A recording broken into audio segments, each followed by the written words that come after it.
My name is David Daniel Ball, and these are the headlines for Saturday, the 6th of November, 2010.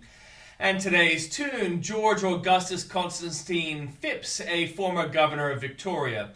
And a Bible quote. This is also why you pay taxes, for the authorities are God's servants, who give their full time to governing. Romans 13:6.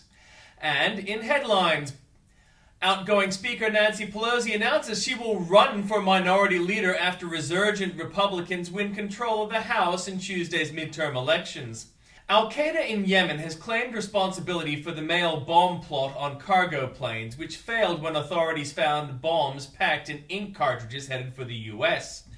MSNBC announced it has suspended primetime host Keith Olbermann indefinitely and without pay for making political contributions to the campaigns of 3 Democratic candidates.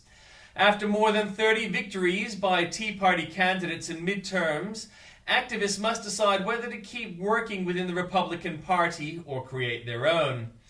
And in breaking news from news.com.au, a cement mixer fell off a bridge and landed on a passing passenger train in Surrey, southeast England overnight, seriously injuring 2 people, British Transport Police said.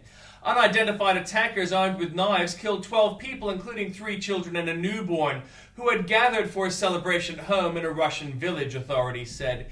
Yankee star Alex Rodriguez and Hollywood actress Cameron Diaz have called it quits after 7 months of dating, Life and Style magazine reported today. Indonesia's Mount Merapi volcano killed 77 overnight in its biggest eruption in over a century, incinerating homes, grounding flights, and driving thousands into shelters. Italian Prime Minister Silvio Berlusconi, who has admitted to paying for sex in the past, said overnight his government plans to criminalize street prostitution, bringing mockery from the opposition. From New South Wales and the ACT, children facing going through school without ever facing a male teacher because of falling numbers of men in primary schools. Former Premier Maurice Yema has been appointed one of 15 chairpersons to oversee the new local health networks. State MPs want police surprise raid tactics used on regular people dropped. They'd much prefer it done by appointment.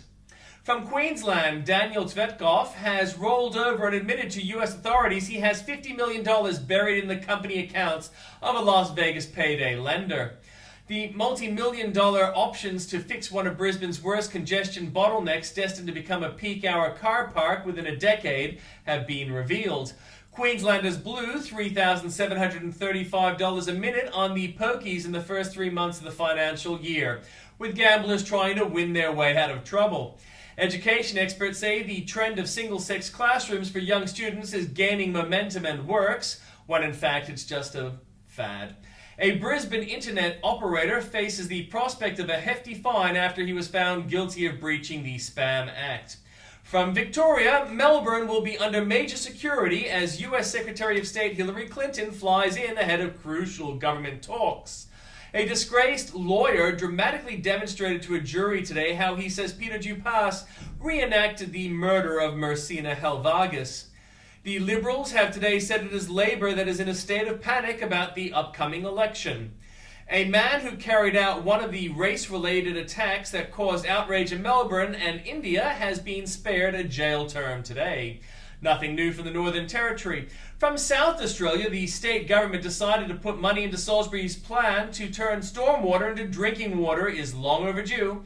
Demands for an overhaul of the Murray-Darling system have been strengthened by a study that shows saving the Coorong would deliver a $4.3 billion windfall. Spending on family support services in South Australia is just 1/5 of the national average, meaning children are being rescued, not helped. Adelaide's changing design will put a modern twist on the 1960s idea of a neighbourhood when you knew your neighbours and walked to a corner store. Researchers at Flinders University were told to find a link with universities in Puglia to improve their chances of funding, a whistleblower says. A senior judge says he will not jail an 11-year-old joyrider unless someone from Family South Australia shares his cell with him. From Western Australia, tempers flared in Northam last night after hundreds of angry residents were locked out of a public meeting on a planned detention centre. A Mandurah woman has been banned from ever owning pets after admitting throwing a 6-week-old puppy against a wall in a fit of anger. A Perth lawyer has admitted to the Triple C he advised a man about transferring property out of his name to avoid its seizure under proceeds of crime laws. An accused rapist who is alleged to have targeted Perth northern suburbs train users has appeared in court to face numerous sex charges.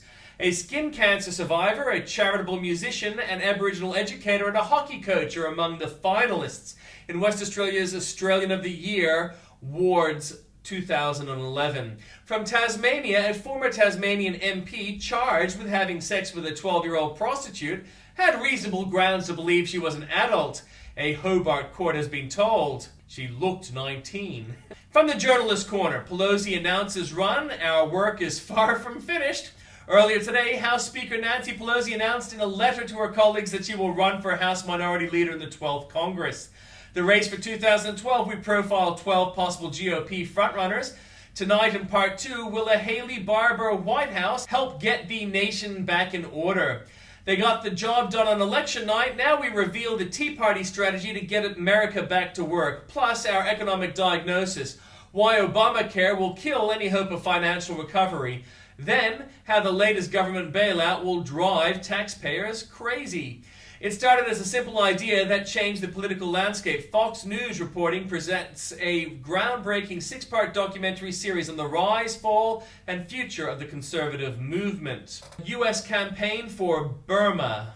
And in comments by Mike Baker, why is everyone still missing the real story of the Fort Hood massacre? From Phil Kerpen, don't insult the voters, listen to them. From Andrew Bolt, the new racism, even the left now chokes on its fruits. Readers in revolt against Warmist magazine.